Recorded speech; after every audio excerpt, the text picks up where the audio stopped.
Bidadari chapter 99. Apa dia marah? Habislah aku. Saat dia kembali nanti dia pasti akan mengomel padaku kan? Keluh Aida dalam hatinya sambil dia meringis pelan. Man, aku lapar lagi. Aduh, dari kemarin aku juga belum makan. Bahkan dari hari sebelumnya aku belum makan. Apa dia lupa pecelku dimakan olehnya? Aida bicara sambil menggerakkan tangan kanannya yang sudah bisa digerakkan perlahan-lahan jarinya karena anestesinya sudah mau habis. Tapi tangan kiri dan kaki kanannya masih belum merespon apapun. Dan Aida baru benar-benar bisa merasakan lapar itu sekarang. Tadi malam dia demam, dan malam sebelumnya dia sudah kelelahan karena harus merapikan rumah. Dan kemana dia? Apa dia meninggalkanku lagi di apartemen ini sendirian? Ya ampun, kalau begitu aku harus menunggu sampai anestesi ini hilang, baru bisa ambil makan. Posisi Aida sekarang juga masih ada di tengah tempat tidur, tidak di pinggir kanan dan kiri karena tadi untuk memudahkan Alif dan Silvi mengobatinya. Dan aku belum minum obat pereda nyeri. Kalau begini ceritanya nanti saat anestesi ini hilang, pasti sakit banget kaki dan tanganku. Keluh Aida lagi, yang tak tahu bagaimana nasibnya, tapi yang pasti sekarang dia kesal sekali karena Reko tak kembali. Padahal tadi dia sepertinya hanya ingin mengantar Silvi dan Alif keluar apartemen. Biarkan saja, tak perlu makanlah. Aku minum saja dulu obat pereda nyeri, dan aku ke dapur nanti kalau sudah nggak baal. Seru Aida yang memang tak mau berharap pada Reko. Lagi pula bagus begini, dia tidak akan mengomel padaku bukan? Dibanding dia ada di sini akan terus saja membuat aku sulit. Dan itulah semua yang ada di pikiran Aida. Tapi apa benar Reko meninggalkan dirinya sendiri di apartemen? Mudah-mudahan Dokter Alif tidak bicara pada siapapun. Reko hanya bisa berharap kalau Dokter Alif mau mendengar yang dikatakan tentang rencana keluarganya untuk menyembunyikan dulu pernikahan ini sampai batas waktu mereka akan membuat resepsi besar. Tapi istrinya curigaan sekali. Dan di akhir-akhir baru aku sadar kalau dia sepertinya curiga kalau aku melakukan KDRT. Dari cara dia bicara dan memandangku juga senyumnya. Ya, saat Silvi meminta jawaban Reko apakah dia sudah jelas atau tidak, disitulah Reko mulai merenung kejadian bagaimana Silvi juga meminta padanya untuk menyiapkan beberapa kebutuhan dan meminta yang seakan diperlukan tapi sebenarnya jebakan. Harusnya aku bilang dia tidak tinggal di kamar itu. Tapi dia sementara direlokasikan ke kamar itu untuk mempermudah akses supaya mereka berdua tidak harus naik tangga mengobatinya. Reko malah sedang menilai kekurangan apa yang dia lakukan tadi. Tapi wanita itu cerewet sekali. Dia pasti akan mengamati isi ruangan dan dia bisa melihat kalau di sana barang-barangnya lengkap. Apa aku bilang dia memang suka belajar di sana? Atau itu adalah ruangan santai untuknya? Ini juga yang membuat Reko manyun. Sudahlah, pusing aku. Mana dia akan datang 3 hari lagi? Keluh Reko yang kini matanya menjurus ke satu tempat. Sebaiknya aku siapkan saja sesuatu untuknya makan. Dia harus minum obat kan? Meskipun menggerutu, Reko kini berjalan ke arah dapur. Namun langkahnya terhenti dan memilih mengambil handphone untuk menghubungi manajemen apartemen. Aku butuh housekeeping untuk hari ini dan 3 hari ke depan dulu. Tolong kirim ke unitku setiap harinya seperti biasa. Reko bicara pada penyedia jasa housekeeping yang biasa dia gunakan. Benar-benar kau menyiksaku. Gara-gara kau sendiri menipuku masalah Waluyo. Sekarang aku juga yang harus mengurusmu. Seakan-akan akulah yang bersalah.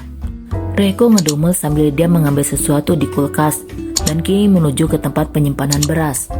Tangannya bergerak untuk menyiapkan bahan makanan, tapi mulutnya tak berhenti mengomel pada Aida. Dan aku juga lupa sesuatu.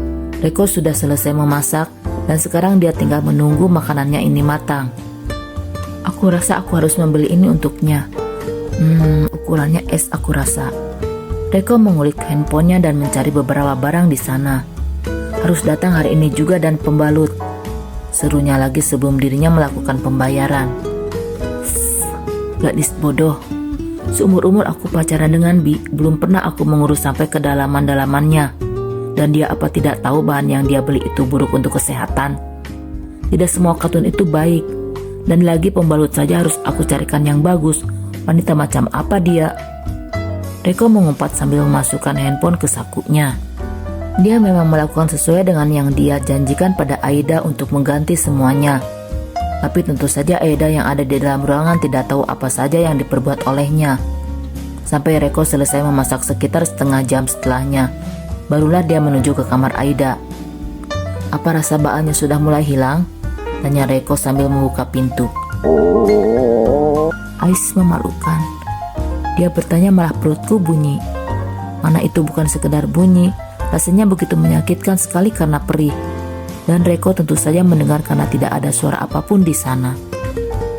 Maaf, sepertinya asam lambungku kambuh.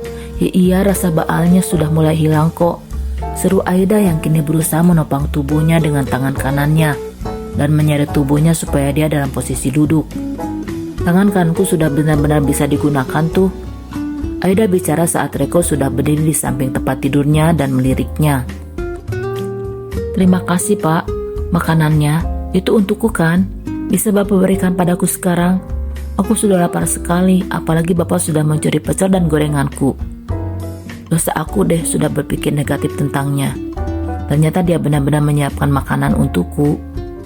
Dan Aida tadi bicara cepat seperti itu. Sebenarnya untuk menutupi rasa gugup di dalam dirinya, karena memang dia sangat malu sekali dari tadi sudah memaki-maki Reiko di dalam kamarnya. Meski pria itu tak tahu. Bisa makan sendiri apa minta disuapin? Saat menaruh nampan lipat, Reiko menyindir Aida lagi yang segera menggelengkan kepalanya pelan.